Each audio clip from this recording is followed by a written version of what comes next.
Developing now as we come on the air from Eureka. First, Jeffrey Woodkey speaks out. The McKinleyville native returns home after over 6 years as a hostage in Africa.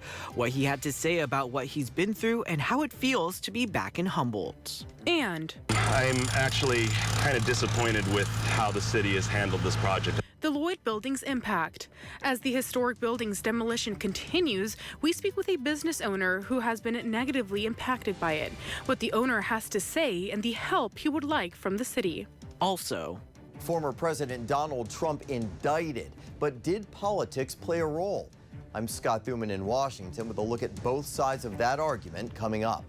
Plus, a Mendocino man rescued. Sheriff's deputies rescued a man earlier today after he apparently got lost while mushroom hunting. What it took for officials to rescue him. North Coast News at 6 on ABC 23 starts now. For now, I will limit the information I share and continue to cooperate with authorities to bring these monsters to justice and to help get the other people out because they're living in hell. For the first time since being freed, Jeffrey Woodkey spoke publicly at his old church in Arcata this afternoon. A McKinleyville native, Woodkey has spent the past 6 years and 5 months in Niger, where he was taken hostage by terrorists. Good evening, and thank you for being here for North Coast News at 6 on this Friday. I'm Austin Castro. And I'm Dania Romero. Woodkey has been home for a few days since his release on Monday, which was negotiated by the Biden administration. ABC 23 Sophie Lincoln was there for Woodkey's first public appearance earlier this afternoon. She joins us now live from the First Baptist Church where it took place. So Sophie, how did Woodkey seem? Austin, Woodkey appeared on the outside a broken man. Both his legs were in braces, he walked with a cane, and his physical exhaustion was very apparent. But when he opened his mouth and began to speak, I learned that in fact he is not broken, and despite everything he's been through, his faith has remained intact. It was more than 6 years ago that McKinleyville native Jeffrey Woodkey set off to Niger with the hope of spreading faith to others. At the time, he had no idea that faith would become so crucial to his own survival in what he describes as living hell. I couldn't stop. I could not stop praying. I could not give up on faith. No matter how angry I got, I couldn't give up. It just keeps on going. For 6 years, 5 months, 5 days, and 12 hours, Woodkey was the prisoner of an unidentified terrorist group. Woodkey says his captors beat him, kept him in isolation, and held him in chains. I've got GI problems that are chronic now. I've got an injury in my right Achilles from a rifle butt. I was hit with, and my left knee is blown out, patella dislocates. All that's captivity stuff. Woodkey's captors may have been able to break his bones and his skin, but not his faith. And across the world, the faith of his wife and children was equally strong. I kept my faith that Jeff would be home. I lived every day in the faith that he would come home. Now, Woodkey faces an uphill battle in his attempt to return to normal life and recover from 6 years in hell. In some ways, it's like he's never been gone. You try to pick it up. But then, of course, there's moments during the day when you realize, yeah, you cannot just pick it up. But we're looking to just picking up our routines that we had, like, you know, the things that we used to enjoy together. And so we'll start there. So I think we'll be okay. Woodkey was not able to elaborate on some of the details of his captivity, as there are still other hostages, as well as an ongoing investigation by the government. In time, though, Woodkey says he will share his story in full. Austin, back to you. Yeah, I can't even imagine what he's been through, but definitely glad to see him back home with his family. Sophie Lincoln live for us in Arcata. Sophie, thank you. And turning now to weather, today's been looking pretty gray here on the north coast. We've been seeing some overcast skies here outside of our station in Eureka. And to see if those gray skies will remain for a closer look at your weekend weather, we turn it over to First Alert meteorologist Brian Schofield in the Weather Center. Good evening, Brian. Start off with our satellite radar composite, and we still see some moisture moving its way onshore, but the big system and the weather maker is just to the north of us. Gulf of Alaska, low pressure, prevailing front through the area, already affecting Seattle and Portland, and it'll soon push through the area as well. And I tell you, the north coast is going to get more rain. More snow inland as well, but this is not the more potent of what's coming through by the end of the weekend. That's what's going to make a difference. But in the meantime, your 12-hour precisioncast looks impressive. It looks like something that'll actually bring a little rainfall right to the coast before you wake up in the morning hours. It'll be early morning. It'll stick around through the morning, and then we'll probably get some sun breaks in the afternoon. So plan on that. So there are plenty of breaks this weekend with a bigger system on the way in your First Alert forecast. Thank you, Brian. Jared Huffman has announced over $8.5 million in funding from the Department of Agriculture for 3 North Coast groups to help with fire defense and resilience ahead of fire season. The Bryceland Volunteer Fire Department will receive over $205,000 to create a fire hazard reduction crew that will conduct roadside clearance and improve fuel breaks along roads. The Mattole Restoration Council will see approximately $2.1 million to continue work for prescribed fires and cultural burns. Lastly, Shelter Cove will receive over $6.2 million to provide outreach and inspections for fuel reduction over the next 5 years. I'm actually kind of disappointed with how the city has handled this project. I'm grateful they're taking down the building. The way they've gone about it just doesn't really seem like it's been respectful to a small business owner. As the city of Eureka tries to take down the historic Lloyd building in Eureka, it's costing the neighboring business customers and thousands of dollars worth in damages. It's been about 100 days since the earthquake impacted 2 popular Eureka buildings. I spoke to Chris Larson, the owner of North Coast Audio, who tells me he's been trying to reach the city to see if they could lighten the blow. Well, I can't even begin to tell you how much this keeps me up at night, worrying about, is my business going to be around tomorrow? On one of the busiest intersections in Eureka, one local business is trying to keep afloat. And right now, my needs are a lot more immediate. As you can see, they've had my building blocked off. Brick by brick, construction crews are tearing down the historic Lloyd building. After the 6.4 magnitude earthquake last year, the city deemed the building unsafe. The neighboring business, North Coast Audio, continues to suffer the effects of the building's flawed infrastructure. But unfortunately, after this project began, we had some more damage go through my roof. And this time it was worse because it was during the middle of a rainstorm. Construction fencing has been surrounding the business for 100 days. That's 70 days more than what the city told Chris Larson, the owner of the business. Today is 100 days. I've had almost no access to my store for 100 days, and they initially told me it was going to be about 30. Email after email, Larson has been pleading the city for assistance. I would just like a little bit of just any kind of acknowledgement from the city that this is impacting a small family business. The only response he got back was the city offering him the option to file a claim. I reached out to city officials but have not received a response back. And I'm not asking for much, just a little bit, to kind of offset this project. I mean, I sell speakers, and you can't demonstrate speakers with jackhammers. I mean, we're standing across the street because it's so noisy next to my building. Moving now to Mendocino County, where the Sheriff's Office has provided new details into the death investigation we first reported on last night. According to the MCSO, the death of 20-year-old Nicholas Whipple is now being investigated as a homicide. Whipple's body was discovered this past Wednesday on Tabor Lane in Covelo. A forensic autopsy was performed yesterday that determined that Whipple had been shot in the torso. The Sheriff's Office is asking anyone with information regarding the homicide to contact the tip line at 707-234-2100. And coming up on North Coast News at 6, honoring a Humboldt hero. We take a look at a local veteran whose life and career is being honored by members of the community just ahead. And plus, we have made it to the end of March and the winter weather still seems to be sticking around. We'll check in with First Alert meteorologist Brian Schofield for the full weather forecast just ahead. That's all when we come back in just 2 minutes. Currently, your time is 6:09. I'm Dania Romero. And I'm Austin Castro, and you're watching North Coast News.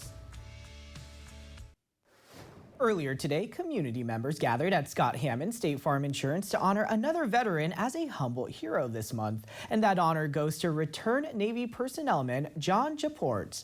Jaports served in the Navy for 31 years. At age 18, he was sent to San Diego to personnel school. He later served as a chaplain's assistant for 5 months at the San Diego Naval Training Center. John made 2 Westpac cruises, serving as a sound-powered phone talker. During those 18 months, he went to Okinawa, Japan, Guam, the Philippines, and Hawaii.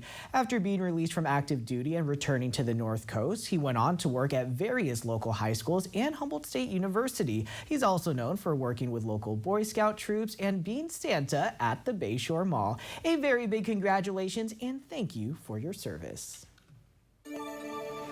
And now to that bombshell of a development, as former President Trump has been indicted and could be formally arrested and charged next week. Trump and his supporters are attacking the case as politically motivated and are trying to discredit the district attorney who oversaw the grand jury's decision. Chief political correspondent Scott Thuman has a look at the controversy surrounding this case. How many charges are there? If the weight of the political world is taking a toll on Alvin Bragg, he's not showing it. Mostly because he's not saying much of anything, despite being the first ever district attorney to criminally charge a former president. But legal experts say quieting the critics will be tough. And he has to prove that this is not a political indictment, so it better be a slam dunk case. Famed defense attorney Alan Dershowitz accuses Bragg and his team of picking the target and then finding the crime. Bragg has to prove that what Trump should have done after paying hush money, he should have made a public statement on his corporate record saying the reason I paid the $130,000 was to keep a former porn star quiet about an adulterous affair. Nobody in history has ever made that kind of disclosure, and nobody in history has ever been indicted for not making that disclosure. Although a new statement from Bragg's office Friday tries to dispel any assertions that politics are involved as baseless and inflammatory.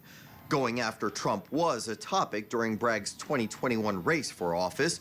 In fact, the New York Times then indicated success could depend on who is willing to charge Trump with a criminal case. Along with Trump, staunch Republicans have long decried Bragg as a George Soros-backed prosecutor, alleging the progressive billionaire got him elected. Soros says, "I don't know him," and his spokesman says Soros only donated to a supportive political action committee. I can tell you this, Scott, when I was United States Attorney, if you bring a case, you put all your cards on the table. He needs to talk to the American people, not just the people in Manhattan, but to the American people, explain why he's brought these charges, what the basis of it is, and he needs to do that every step of the way. But by not speaking to the American public, there's going to be more and more accusations of this is political. Here on the Hill, Republicans still want to subpoena Bragg to testify before Congress and answer questions about his motivation, while Bragg's office dismisses that request as playing politics. In Washington, I'm Scott Thuman. And that brings us to our question of the day. Do you agree with the decision of a New York grand jury to indict former President Donald Trump? Yes or no? To answer that, just head over to our website, KAEF-TV.com, click on menu on the top left corner and scroll down to question of the day. There you can take the poll to see how others voted. You can also chime in on our Facebook page. Some of your comments may be aired on the news. And coming up on North Coast News at 6, a lost mushroom hunter rescued. We have more on the man's story and how officials came together to help right after the break. Plus, it's finally Friday, and First Alert meteorologist Brian Schofield will let us know if we can expect this gloomy weather to stick around in the full weather forecast. That's all when we come back in just 2 minutes. Currently, your time is 6:16. I'm Dania Romero. And I'm Austin Castro, and you're watching North Coast News.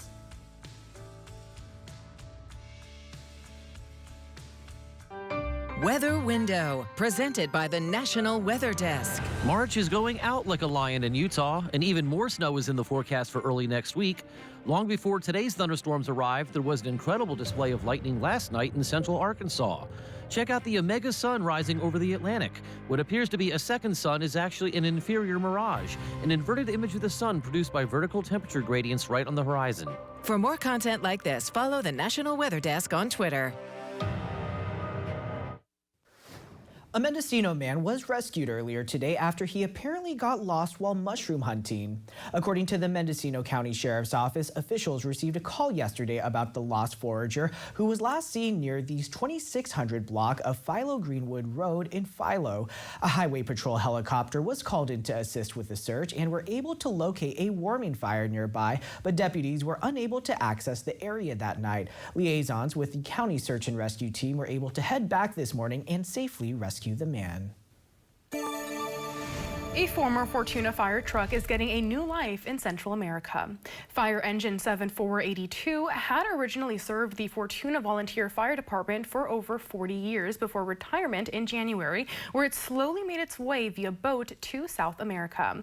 According to the fire department's Facebook page, the engine completed the 2-hour drive from South America to its final destination of Guatemala last week, where it will be put to use to fight fires once again. And stay with us. We'll be right back with something good featuring a visible celebration. Life can be stressful sometimes, but if you just look around, you can always find something good.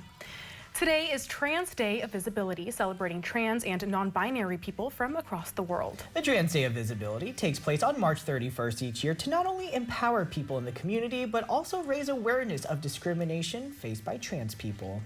According to the advocacy group, the Human Rights Campaign, there are more than 1.6 million trans youth aged 13 and up across the United States. President Joe Biden used the day to write directly to the community to uplift trans Americans and criticize acts of discrimination against them. He said, quote, "I want every member of the trans community to know that we see you. You're each made in the image of God and deserve love, dignity, and respect. You make America stronger, and we're with you," end quotes. Now, before we go, we have a few announcements we want to share with you all. To start off, I am sad and a little nervous to announce that this will be my last show on North Coast News. The last year and 7 months have been very memorable. Thank you all for being patient with me as I adjusted to this career. It has not been easy. I have grown so much during my time here, and I'd like to thank all of our viewers for your support. I'm happy to announce I will be continuing my reporting career. I'm going to be moving from the North Coast to the Central Coast down in Monterey to report for News Channel 46. That also means I will be closer to family, which is a big reason why I chose to report in Monterey. But I will never ever forget the beautiful memories I have made here. Now, although I am leaving, our reporter Sophie Lincoln, who is joining us now in the studio, will still be reporting alongside Austin. Yeah, Dania, I speak for all of us when I say we'll really miss you, but we're so happy for you and can't wait to see what you do. Thank you. So incredibly excited. I gotta say, it's been such an honor co-anchoring with you, and I think the North Coast has been so lucky to see you grow and develop and put your talents to great use here on the North Coast. And while it may be the North Coast lost, you know, the Central Coast is gaining an incredibly talented journalist, and we are gonna miss you. It's not a goodbye. I like to say it's a see you later, so we are gonna see you do big things over in Monterey. Well, hopefully I will see you too soon. Yes. To see you soon, for sure. Definitely. Now, additionally, we want to share some news with you about our newscasts. The North Coast news operations are undergoing a big change next week. Yeah, starting Monday, April 3rd, we will be adding several hours of local news to our daily TV schedules on KAEF and KBVU. You'll get more news, weather, and breaking news coverage on weeknights and weekends. And you'll continue to get dependable local news serving Humboldt and Del Norte counties more often. We've never had weekend news before, so we're very excited to add that value to our community coverage. Stay tuned for what's to come. Definitely. And as always, thank you for being here with us. World News Tonight with David Muir is up next. And of course, I'll be back with you with more local stories later tonight at 10 on Fox 28 and back here at 11 on ABC 23. Dania, we're gonna miss you. It's a very bittersweet moment, but you are gonna do big things, and we are so excited to see what you'll be doing. So excited. Thank you guys. Thank you guys.